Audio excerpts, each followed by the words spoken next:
കേരളം ഇന്ന് വിധി എഴുതുകയാണ്. ഇപ്പോൾ നിലവിലെ കോഴിക്കോട് ജില്ലയിലെ പോളിംഗ് ശതമാനം എത്രയാണ്? പോളിംഗ് പുരോഗമിച്ചുകൊണ്ടിരിക്കുകയാണ്. കൂടുതൽ വിവരങ്ങൾ എന്തൊക്കെയാണ്? വിധി കോഴിക്കോട് ശക്തമായ പോളിംഗ് ആണ് രേഖപ്പെടുത്തിക്കൊണ്ടിരിക്കുന്നത്. വലിയ ഒരു നീണ്ട നിര തന്നെയാണ് ബൂത്തുകളിൽ നിന്നും നമുക്ക് കാണാൻ കഴിയുന്നത്. തിരുവമ്പാടി വാർഡ് 14 അമ്പലപ്പാറ വാർഡിൽ സേക്രഡ് ഹാർട്ട് UP സ്കൂളിൽ വോട്ടിംഗ് മെഷീൻ തകരാർ കാരണം വൈകുന്ന ഒരു സാഹചര്യമുണ്ട്. ഉടൻ തന്നെ പരിഹരിക്കുമെന്നാണ് അധികൃതർ അറിയിച്ചിട്ടുള്ളത്. പ്രധാനപ്പെട്ട നേതാക്കളെല്ലാം തന്നെ വോട്ട് രേഖപ്പെടുത്താൻ എത്തിയിട്ടുമുണ്ട്.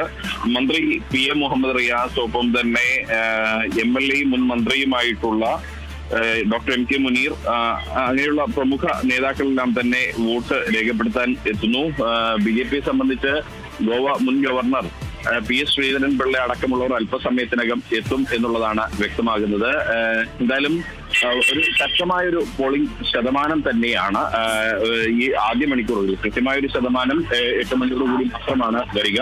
എങ്കിൽ കൂടിയും ശക്തമായ രീതിയിലുള്ള ഒരു പോളിംഗ് തന്നെയാണ് ആദ്യ മണിക്കൂറുകളിൽ രേഖപ്പെടുത്തിക്കൊണ്ടിരിക്കുന്നത് എന്നുള്ളത്. ഈ പോളിംഗ് ബൂത്തുകളിലെല്ലാം തന്നെ വോട്ടർമാരുടെ ഒരു നീണ്ട നിര നമുക്ക് കാണാൻ കഴിഞ്ഞു എന്നുള്ളതും എടുത്തു പറയേണ്ട ഒരു പ്രധാനപ്പെട്ട കാര്യമാണ്. കോഴിക്കോട് ജില്ലയെ സംബന്ധിച്ച് പറയുമ്പോൾ കോഴിക്കോട് കോർപ്പറേഷനിൽ പുതിയ ഡിവിഷനുകൾ ഉൾപ്പെടെ 76 ഡിവിഷനുകളിലാണ് ഉള്ളത്. LDF-ന്റെ 50-ഉം UDF-ന്റെ 18-ഉം ഒപ്പം തന്നെ BJP-യുടെ 7 സീറ്റുകളുണ്ട്. അതിൽ തന്നെ 3 മുന്നണികളും വലിയ പ്രതീക്ഷയാണ് പങ്കുവയ്ക്കുന്നത്. LDF ഇത്തവണയും ഭരണം തുടരുമെന്ന് പറയുന്നു. UDF ഇത്തവണ 40 സീറ്റുകളുമായി ഭരണം പിടിച്ചെടുക്കുമെന്നാണ് വ്യക്തമാക്കുന്നത്. BJP ഇത്തവണ കഴിഞ്ഞ തവണ 32 സീറ്റുകളിൽ മുന്നിട്ട് നിന്ന് 2ാം സ്ഥാനത്തെത്തിയിരുന്നു.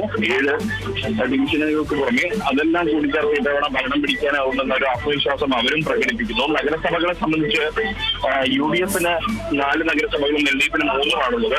ഇത്തവണ നില മെച്ചപ്പെടുത്തുമെന്ന് ഇരു മുന്നണികളും ഒരുപോലെ അവകാശപ്പെടുന്നു. കോഴിക്കോട് സംബന്ധിച്ച് പ്രധാനമായും LDF-ഉം UDF-ഉം തമ്മിലുള്ള ഒരു ശക്തമായ പോരാട്ടം തന്നെയാണ് തുടക്കം മുതൽ നമുക്ക് കാണാൻ കഴിഞ്ഞത്. തീർച്ചയായും റിയാസ്, ഈ ഒരു വരാനിരിക്കുന്ന നിയമസഭാ തെരഞ്ഞെടുപ്പിന്റെ ഒരു സെമി ഫൈനലായിട്ടാണ് UDF ഈ ഒരു തെരഞ്ഞെടുപ്പിനെ കാണുന്നത്. അതുപോലെ തന്നെ ഈ ഒരു ഭരണ തുടർച്ചയുടെ ഒരു ചവിട്ടുപടിയായിട്ടാണ് LDF ഈ ഒരു തെരഞ്ഞെടുപ്പിനെ കാണുന്നത്. അതുപോലെ തന്നെ ഈ ഒരു സീറ്റ് വർദ്ധിപ്പിക്കാനുള്ള ഒരു തങ്ങളുടെ കരുത്ത് തെളിയിക്കാനുള്ള ഒരു ശ്രമത്തിലാണ് NDA ഉള്ളത്. നിലവിലെ കോഴിക്കോട് ജില്ലയിലെ രാഷ്ട്രീയ സാഹചര്യം എങ്ങനെയാണ്? നിലവിൽ കോഴിക്കോട് ജില്ലയിൽ 26,82,682 വോട്ടർമാരാണുള്ളത്. അതിൽ തന്നെ പകുതിയിലേറെ സ്ത്രീകളാണ്. 14 ലക്ഷത്തിലധികം സ്ത്രീകളാണ് വോട്ടർമാരായിട്ടുള്ളത്. പുരുഷന്മാർ 12,66,375 വോട്ടർമാരുണ്ട്. കൂടാതെ 32 ട്രാൻസ്ജെൻഡർമാരുമുണ്ട്.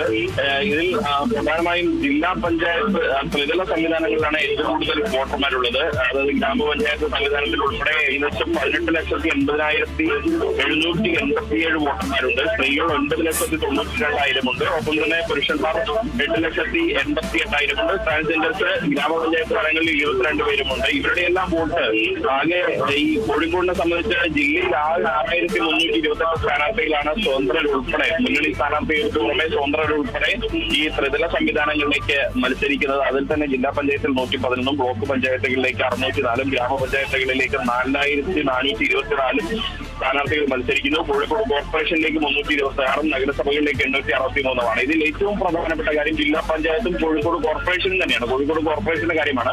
തുടർച്ചയായി 50 വർഷമായി ഇടതുപക്ഷം ഭരിക്കുന്ന ഒരു കോർപ്പറേഷനാണ് കോഴിക്കോട് കോർപ്പറേഷൻ എന്നുള്ളത്. അവിടെ ഇത്തവണ ഈ ഒരേപോലെ UDF-ഉം BJP-യും ആത്മവിശ്വാസം പ്രകടിപ്പിക്കുന്നു എന്നുള്ളതാണ് ഏറ്റവും പ്രധാനപ്പെട്ട കാര്യം. മുൻപൊന്നും തന്നെ UDF ഇത്തരത്തിലൊരു ആത്മവിശ്വാസം പ്രകടിപ്പിക്കുകയോ അല്ലെങ്കിൽ UDF-ന്റെ സംഘടനാ സംവിധാനം ഇത്ര കൃത്യമായി ചലിക്കുകയോ ചെയ്ത ഒരു തദ്ദേശ തെരഞ്ഞെടുപ്പ് മറ്റെവിടെയും ഉണ്ടായിട്ടില്ല എന്നുള്ളത് കോഴിക്കോട് കോർപ്പറേഷനെ സംബന്ധിച്ച് എടുത്തു പറയേണ്ട കാര്യമാണ്. നേരത്തെ 75 വാർഡുകളായിരുന്നു ഈ വാർഡ് വിഭജനത്തിന് മുൻപുണ്ടായിരുന്നത്. സാധാരണ ഇത്തവണ എല്ലാ തദ്ദേശ സ്ഥാപനങ്ങളിലും ഒരു വാർഡ് അധികമായി കൂട്ടിച്ചേർക്കപ്പെട്ടു വാർഡ് വിഭജനത്തിന് പിന്നാലെ. അതോടുകൂടി 76 വാർഡുകളായി പുതിയതായി കോഴിക്കോട് കോർപ്പറേഷനിൽ ചേർക്കപ്പെട്ടത് മാവൂർ റോഡ് ഡിവിഷനാണ്. ആ മാവൂർ റോഡ് ഡിവിഷനിൽ 3 മുന്നണികളും ഒരുപോലെ പ്രതീക്ഷ പങ്കുവയ്ക്കുന്നു. അതിൽ തന്നെ എടുത്തു പറയേണ്ടത് ഈ BJP ഉൾപ്പെടെ അതിൽ പ്രതീക്ഷ പങ്കുവയ്ക്കുന്നു എന്നുള്ളതാണ് ഈ പുതിയ ഡിവിഷനിൽ.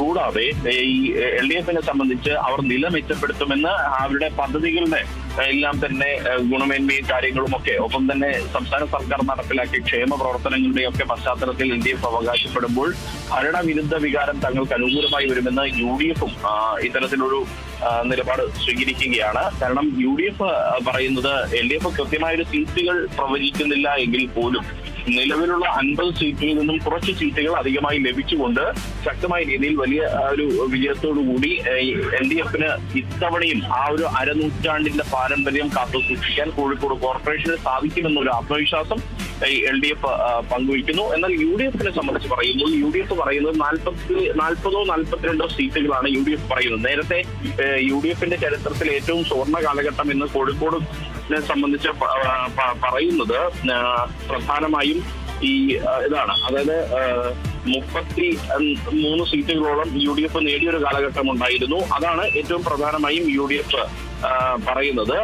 അതിൽ നിന്നും കൂടുതലായി ഇത്തവണ 40 സീറ്റുകളോ അല്ലെങ്കിൽ റിയാസ് വ്യക്തമാണ്. റിയാസ് തുടരുക. ഇപ്പോൾ ഒരു പ്രധാനപ്പെട്ട വാർത്ത വരികയാണ്.